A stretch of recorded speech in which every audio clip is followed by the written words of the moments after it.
اس نے میرے ساتھ ایک مقام طے کیا اور مجھے خفیہ نمبر دیا اور بولا اس نمبر پر صرف تب کال کرنی ہے جب تمہارے پاس پلسنٹا ہو، اس سے پہلے یا اس سے بعد کال نہیں کرنی۔ اس کی بات سن کر میں نے سر ہلا دیا اور جب اس نمبر کو اپنے پاس محفوظ کر کے گھر لوٹی تو بچے سو چکے تھے اور گھر میں جو اجنبی شخص موجود تھا میرے آتے ہی وہ بھی وہاں سے نکل گیا۔ میں نے بچوں کو اچھی طرح دیکھ کر اطمینان کیا۔ میرے بچے بالکل ٹھیک حالت میں تھے، لیکن وہ رات میرے لیے بہت عجیب بن گئی تھی۔ ساری رات جاگ کر گزری تھی اور میں پریشانی کے مارے یہ سوچ سوچ کر بے حال ہوئے جا رہی تھی کہ آخر یہ سب کیا ہو رہا ہے۔ اس شخص نے مجھے یہ سب کرنے کے لیے کیوں کہا ہے؟ آخر پلسنٹا کا کیا مطلب ہے اور وہ اس ایک کچرے کے اتنے پیسے کیوں دے رہا ہے؟ یہ سوچ سوچ کر ہی مجھے شدید پریشانی ستا رہی تھی، لیکن میرے پاس انکار کی گنجائش نہیں تھی اور مجھے ہر صورت اس کا کام کرنا تھا۔ اس لیے اگلے دن جب میں ہسپتال میں ڈیوٹی پر آئی تو ایک کیس بالکل تیار تھا۔ ڈاکٹر حما کا ویٹ ہو رہا تھا۔ نارمل ڈیلیوری تھی اور نارمل ڈیلیوری میں عموماً ہم آیا اور نرس سٹاف ہی ہینڈل کر لیا کرتے تھے۔ کبھی کبھار جب رزق ہوتا یا کوئی مسئلہ ہوتا تو تب ہی ڈاکٹر آتی یا پھر وہ عین وقت پر ہی آتی تھی۔ ڈاکٹر حما کے آنے کے کچھ دیر کے بعد ہی اس لڑکی کے بیٹا پیدا ہوا اور ایک دم سے وہاں پر بڑی خوشی کی لہر دوڑنے لگی تھی۔ اسٹاف کو بھی اس بات کی امید ہوتی تھی کہ جب بیٹا پیدا ہوتا تھا تو اچھی ٹپ مل جایا کرتی تھی اور ڈاکٹر بھی منہ مانگے دام وصول کر لیتی تھی اور فیملی اعتراض بھی نہیں کرتے تھے۔ ہمیں بھی اس بات کی بڑی خوشی ہوتی تھی۔ نرس سٹاف نے بچے کو صاف کر کے اس کے باپ کے حوالے کیا اور میں نے لڑکی کی صفائی کر کے اسے تیار کر کے اسٹریچر پر ڈالا۔ اس دوران میری نظر مسلسل اس پلسنٹا پر تھی کیونکہ مجھے وہی درکار تھا اور میں چاہتی تھی کہ کسی نہ کسی کی نظر بچا کر اسے غائب کر لوں۔ تبھی ڈاکٹر وہاں سے نکلی تو میں نے دوسری آیا کو کہا تم اس لڑکی کو لے جاؤ، میں یہاں کی صفائی کر دوں۔ وہ سر ہلاتی ہوئی باہر چلی گئی۔ میں نے وہ پلسنٹا ایک چھوٹی سی بالٹی میں ڈالا اور اسے لے کر کچرے دان کی طرف بڑھ گئی کیونکہ یہ معمولی تھا اور مجھے کسی نے روکا بھی نہیں۔ جو بھی وہاں پر پلسنٹا وغیرہ ہوتا اور جتنا بھی گندا ہوتا سارا ہم کچرے دان میں ہی پھینک کر آتے تھے۔ میں ہسپتال کے کچرا دان کی طرف بڑھی اور وہاں پلسنٹا کو ایک تھیلے میں ڈالا اور اسے ایک جگہ پر چھپا دیا۔ اس طرح میرا تنفس تیز ہو گیا تھا اور مجھے بہت گھبراہٹ ہو رہی تھی۔ میں بار بار ارد گرد دیکھ رہی تھی کہ کہیں کسی کی نظر مجھ پر تو نہیں ہے، کہیں کسی نے مجھے یہ کرتے دیکھ تو نہیں لیا۔ مجھے پریشانی ہو رہی تھی، لیکن پھر جب اس بات کا اطمینان ہو گیا کہ کسی نے نہیں دیکھا تو میں بڑے مطمئن سے انداز میں واپس وارڈ پہنچ گئی جہاں پر اس لڑکی کے سسرال والوں کی طرف سے مٹھائی کھلائی جا رہی تھی کیونکہ ان کے ہاں 2 بیٹوں کے بعد بیٹا پیدا ہوا تھا اور سارے نرس اور آیا کو 1000 روپیہ ملا تھا۔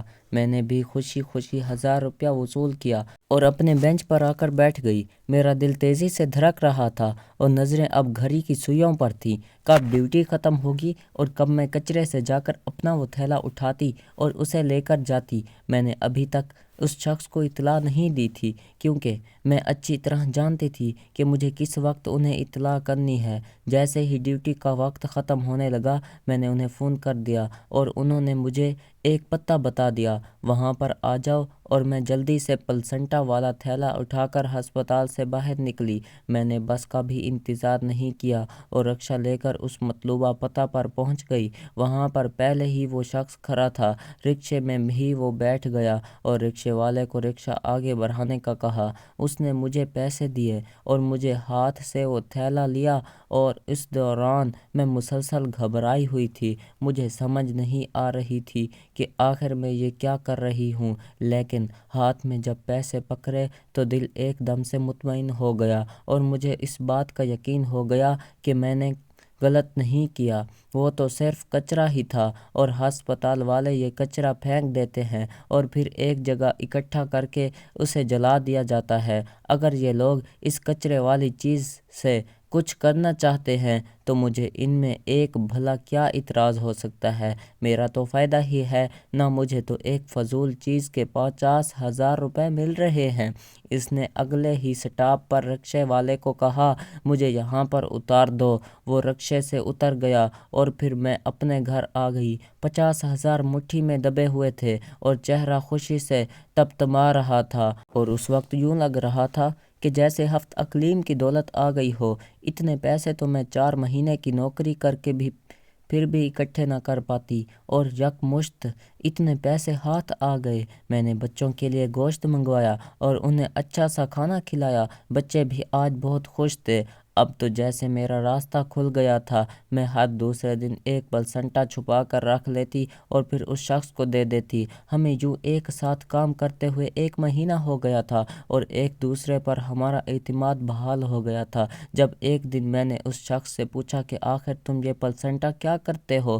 یہ تو بالکل فضول چیز ہے، پہلے لوگ اسے دبا دیتے تھے اور اب کچرے میں پھینک دیتے ہیں، اس کا تو کوئی مصرف ہی نہیں ہے۔ میری بات سن کر وہ معنی خیز مسکراہٹ سے ہنسا اور کہنے لگا، تمہیں کس نے کہہ دیا کہ اس کا کوئی فائدہ نہیں ہے؟ تم نہیں جانتی، عالمی مارکیٹ میں اس چیز کی قیمت کروڑوں میں ہے، اور جب ہم اسے اکٹھا کر کے وہاں بیچتے ہیں تو ہمیں کروڑوں کا فائدہ ہوتا ہے۔ اس کی بات سن کر میں الجھ گئی اور بولی، بھلا ایسا کیوں ہوتا ہے؟ اس بے مصرف سی چیز کا بھلا اتنا مول کیوں ہے؟ میری بات سن کر وہ بولا، بس اگر ہر کسی کو یہ پتہ چل گیا تو پھر سب کام نہ کرنے لگ جائیں گے، اور تم کیوں اتنے سوال کر رہی ہو؟ تمہیں تمہاری محنت کے پیسے مل رہے ہیں نا، تم بس اپنا کام کرو۔ اس نے مجھے ڈپٹ دیا اور میں بھی چپ کر گئی۔ ہاں واقعی، بھلا مجھے اس سب سے کیا مطلب؟ مجھے تو پیسے مل رہے ہیں نا، لیکن کہیں نہ کہیں مجھے اس بات کو جاننے کی بے چینی تھی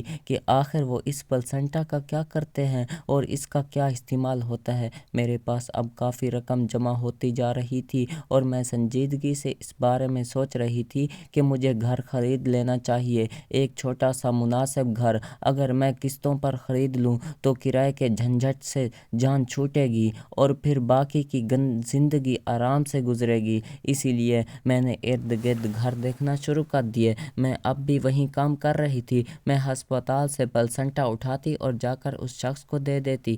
1 سال سے زیادہ ہو گیا تھا مجھے یہ کام کرتے ہوئے اور میرے پاس اچھی خاصی رقم جمع ہو چکی تھی۔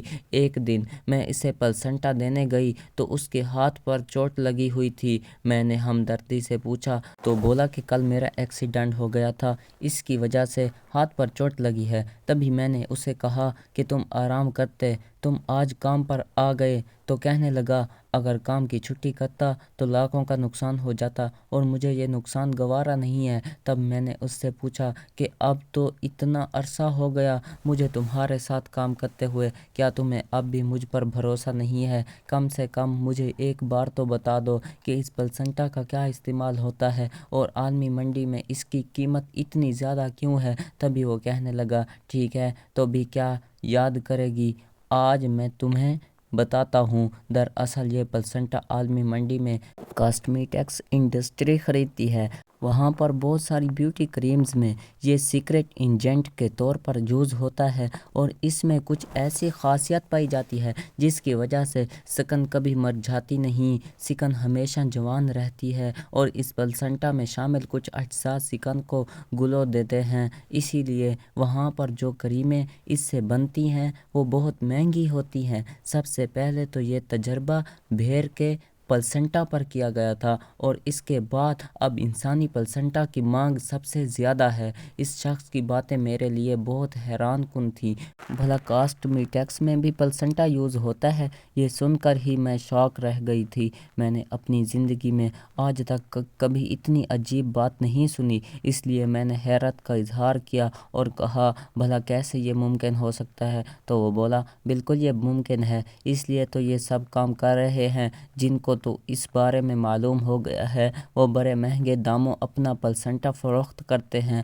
ہسپتال میں کئی عورتیں تو اپنا پلسنٹا اب دیتی ہی نہیں ہیں، بلکہ وہ خود ساتھ لے جاتی ہیں، اور جہاں پر کسی کو ابھی نالج نہیں ہے، اس لیے وہ ہسپتال کے حوالے کر دیتی ہیں۔ اس شخص کی باتیں بہت عجیب تھیں، تاہم میں سمجھ چکی تھی کہ یقیناً اس کے اندر کچھ نہ کچھ ایسا ضرور ہے جو باہر اتنا مہنگا بکتا ہے اور اس کی اتنی ڈیمانڈ ہے۔ اس وقت جب میں وہاں سے لوٹی تو میرے اندر کچھ تبدیلی ہو گئی تھی۔ میں نے اب تہیہ کر لیا تھا کہ جلد از جلد زیادہ پیسے کما کے اپنا گھر بنا لوں اور پھر اس کام کو چھوڑ دوں گی، کیونکہ مجھے صرف اپنے گھر کی ٹینشن تھی۔